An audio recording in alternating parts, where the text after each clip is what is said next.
नमस्कार दोस्तों, स्वागत है आपका हमारे यूट्यूब चैनल पे। तो फाइनली आज के इस वीडियो में हम लोग बात करेंगे कि किस तरीके से हम सारा काम कर सकते हैं और अभी हम फ़िलहाल क्या करके बैठे हैं और यहाँ पे क्या कर रहे हैं। ठीक है, तो फाइनली मैं आपको बताना चाहूँगा गाइस कि अभी हम हिमाचल प्रदेश में हैं और मैं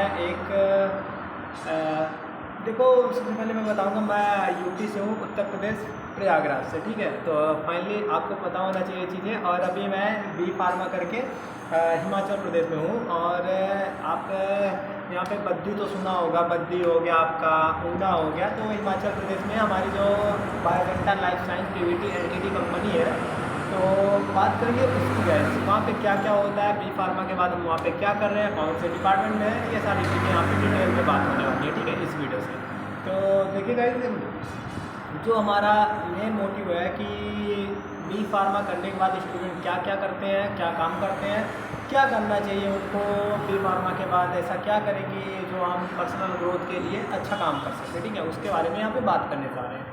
तो देखिए, सबसे पहले मैंने बी फार्मा करी है और बी फार्मा करने के बाद जैसे हमारा 2020 से 2024 का बैच था बी फार्मा का, हमने बी फार्मा करी।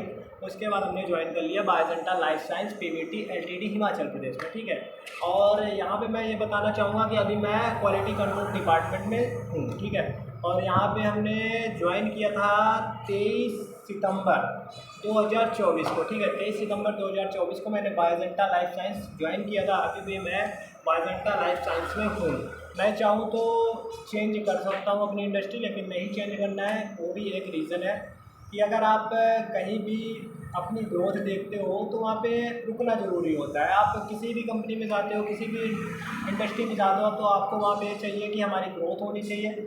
और मैं यहाँ पे एक्सपीरियंस के साथ आपको बताना चाहूँगा कि जो हमारी फार्मा इंडस्ट्री है वो कितनी ग्रोथ देती है आपको, आपकी पर्सनल ग्रोथ कितनी हो सकती है, उन सब चीज़ों के बारे में यहाँ पे बात करेंगे। आपको क्या करना चाहिए, क्या नहीं करना चाहिए, उसके बारे में भी बात करेंगे। देखिए, सबसे पहले मैं बात करूँगा कि जैसे हम यहाँ पे बोल सकते हैं कि गाइस, हमने बी फार्मा करके फार्मा इंडस्ट्री ज्वाइन कर लिया। आप बी फार्मा करके फार्मा इंडस्ट्री ज्वाइन कर लो, ऐसे टीचर्स बोलते होंगे आपके कॉलेज में जो है कि बी फार्मा करने के बाद आपका फार्मा इंडस्ट्री ज्वाइन करोगे, वहाँ पे आपकी ग्रोथ अच्छी है, आपको इनकम अच्छे हैं। तो देखो, यहाँ पे हमारे पास बी फार्मा के बाद बहुत सारी चीज़ें पर्सनल ग्रोथ के लिए ओपन हो जाते हैं। जैसे कि आप बी फार्मा करते हो तो सबसे पहले आपका एक मेडिकल स्टोर आप ओपन कर सकते हो। आपका जैसे ही लाइसेंस अप्रूव होता है आप मेडिकल स्टोर ओपन कर सकते हो। आप मेडिकल एजेंसी डाल सकते हो। आप एक क्लिनिक भी मेडिकल के साथ साथ आप थोड़ा बहुत कर सकते हो क्लिनिक का काम। बाकी उसके बाद आप सेल्स में जा सकते हो। ठीक है, एमआरशिप जो बोलते हैं, आप एमआरशिप कर सकते हो।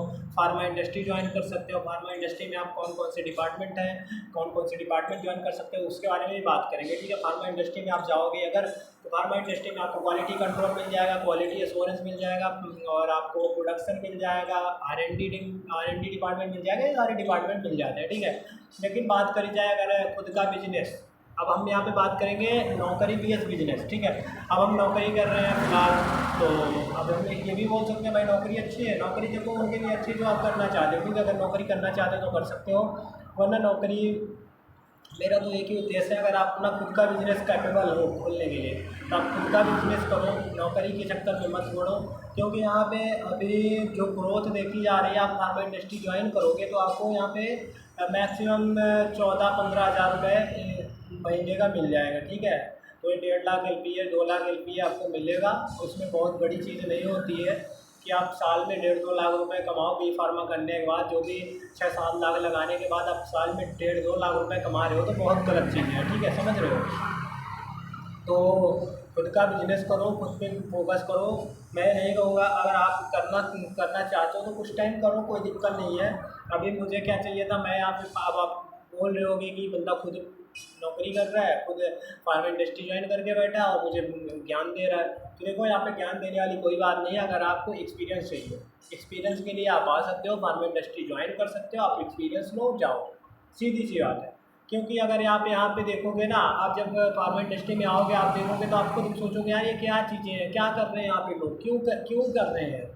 क्योंकि यहाँ पे आप देखो, आप बी फार्मा करके आओगे ना यहाँ फार्मा इंडस्ट्री में, आप तब भी आपकी सैलरी और जो BSc करके आएगा, MSc करके आएगा, उसकी भी सैलरी सेम होगी दोनों की। अब आप समझ जाओ।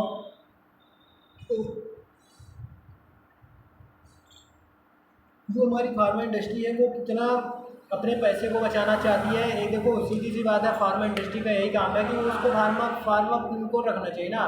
B pharma, M pharma, pharmacy, जितने फार्मेसी स्टूडेंट हैं उनको इंडस्ट्री में ज्वाइन करवाना चाहिए। लेकिन यहाँ पे क्या है, बीएससी एमएससी वालों को भी आप रख रहे हो, तो वहाँ पे आप कम पैसे में अपना काम निकाल रहे हो, ठीक है। लेकिन मैं अब यहाँ पे कुछ स्टूडेंट गुस्सा होंगे कि बीएससी एमएससी की पढ़ाई कर रहे हो, सॉरी, उसकी मैं ये नहीं बोल रहा हूँ कि बीएससी एमएससी गलत होता है, सब सही होता है। लेकिन एक फार्मा इंडस्ट्री में अगर फार्मा नाम ही ऐड है तो उस कैटेगरी के जो बंदे आपके पास हैं तो आप उनको ज्वाइन करवाओ, ठीक है। ये चीज़ें मैं बोलना चाहता हूँ, तो आप गलत मत लीजिए इस चीज़ को। तो वही है कि आप अगर आ रहे हो एक्सपीरियंस के लिए, आ रहे हो तो एक्सपीरियंस लो, आप गवर्नमेंट सेक्टर में एग्जाम दो, गवर्नमेंट सेक्टर का देखो, ठीक है। ये चीज़ें होती है गाइस। बस वीडियो पसंद आए तो वीडियो को लाइक कर देना, चैनल को सब्सक्राइब कर देना। मिलेंगे नेक्स्ट वीडियो। Thank you.